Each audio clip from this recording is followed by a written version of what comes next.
भाई आए हुए बड़े और छोटे, मैं उनका भी यहाँ अभिनंदन करता हूँ। हरजीत सिंह जी जो है और सतनाम सिंह सेठी जी हम लोगों के मार्गदर्शक हैं। जो भी और कमेटियों को लोग हैं, मैं सबका आभार व्यक्त करते हुए ये आशा करता हूँ कि माननीय मुख्यमंत्री जी का जो है हमेशा हम लोगों को जो है जिस तरीके से हमें एक प्रचार करना है कि सनातन का शाब्दिक अर्थ क्या है। सनातन जो है बेसिक शाश्वत को कहते हैं, इटर्नल को कहते हैं, वही अकाल है। तो मैं बहुत समय में लगे, अगर समय ज्यादा माफी मांग रहे हैं तो पुनः हरजीत सिंह पुरी जी का, माननीय मुख्यमंत्री जी का अभिनंदन करते हुए मैं जो है धन्यवाद करता हूँ। वाहिगुरू जी का खालसा, वाहिगुरू जी का खालसा, वाहिगुरू जी की फतेह। तो ज्यादा समय हो गया, मैं क्षमा प्रार्थी हाँ। अब मैं निवेदन करूंगा इस कार्यक्रम में उपस्थित अति सम्माननीय माननीय योगी आदित्यनाथ जी मुख्यमंत्री उत्तर प्रदेश सरकार को आए और संगत को अपने आशीर्वचनों से निवाजते हुए और साथ में माननीय मुख्यमंत्री जी का अभी योगी आदित्यनाथ जी माननीय मुख्यमंत्री जी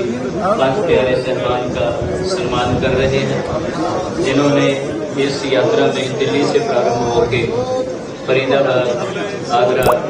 बरेली, महंगापुर, फिर अभी लखनऊ पहुंचते हुए इसके बाद फिर कानपुर, प्रयागराज, बनारस होते हुए पटना से पहुंचना है। तो इन 5 प्यारों की और 5 निशान जो साथ में है, गुरु के वजीर सिंह साहिबान, हेडवर्दी साहिबान, प्रचारक साहिबान, रागी जत्था, टाटी जत्था, वो सारे ही इस यात्रा में अपनी अथक मेहनत से शामिल हुए हैं और उनके सभी के प्रयासों को नमन है और उनका विशेष तौर पे सम्मान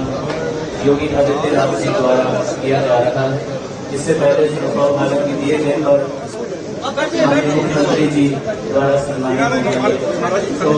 सारी सात संगत से निवेदन है कि कृपया बैठ जाए और अभी हम अपने प्रदेश के यशस्वी मुख्यमंत्री योगी आदित्यनाथ उनसे बहुत सुनेंगे। आइए आप सभी प्यार से सुने माननीय मुख्यमंत्री।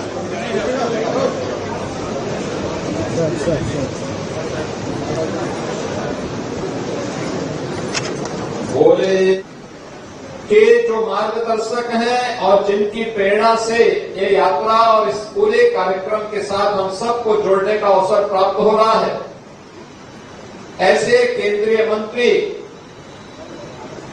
जो देश के विकास में आदरणीय प्रधानमंत्री जी के मार्गदर्शन में निरंतर प्रभावी ढंग से कार्य कर रहे हैं, ऐसे सरदार हरदीप सिंह पुरी जी का हृदय से धन्यवाद ज्ञापित करता हूं कि हमें जब 9वें गुरु तेग बहादुर जी महाराज की 350वें शहीदी दिवस कार्यक्रम के अवसर पर इस शहीदी वर्ष में हम सबको जुड़ने का सौभाग्य प्राप्त हो रहा है। उस अवसर पर हमें गुरु चरण यात्रा के माध्यम से इस पावन कार्यक्रम के साथ जुड़ने का सौभाग्य भी प्राप्त हो रहा है। बहनों और भाइयों, सिख गुरुओं का भारत की सनातन परंपरा में योगदान अविस्मरणीय है, अभिनंदनीय है।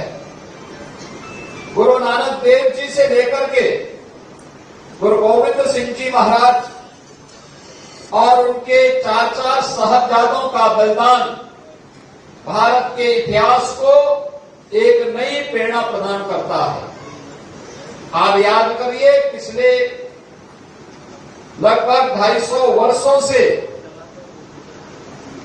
गुरु महाराज की इस पावन चरण पादुका और गुरु साहिबा की इन पावन चरण पादुका को, जो पहले अखंड भारत का हिस्सा है, जो पाकिस्तान में था, वहां से सुरक्षित रख करके आज उसे देश की विरासत के रूप में गुरु महाराज की पावन जन्मस्थली पटना साहिब में स्थापित करने के लिए ये यात्रा दिल्ली से चली और लगातार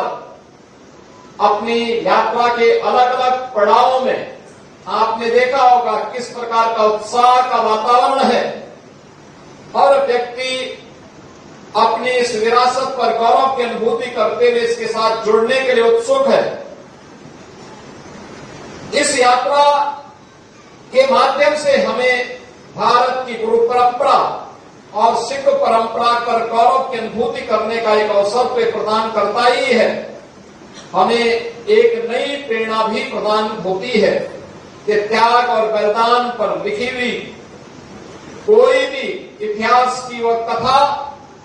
न केवल वर्तमान के लिए आने वाली पीढ़ी के लिए भी एक नई प्रेरणा होती है। और आज ये प्रेरणा हम सबको इस यात्रा के माध्यम से प्राप्त हो रही है। प्रदेश की राजधानी लखनऊ में इस यात्रा के लिए स्वयं भी अपनी तमाम व्यस्तताओं के बावजूद माननीय श्री हरदीप सिंह पुरी जी का आगमन हुआ है। मैं इस अवसर पर एक बार फिर से उनका इस यात्रा में प्रत्यक्ष जुड़ाव, अपनी पारिवारिक विरासत को राष्ट्र के प्रति समर्पण का भाव यह अभिनंदनीय है। मैं इस पूरी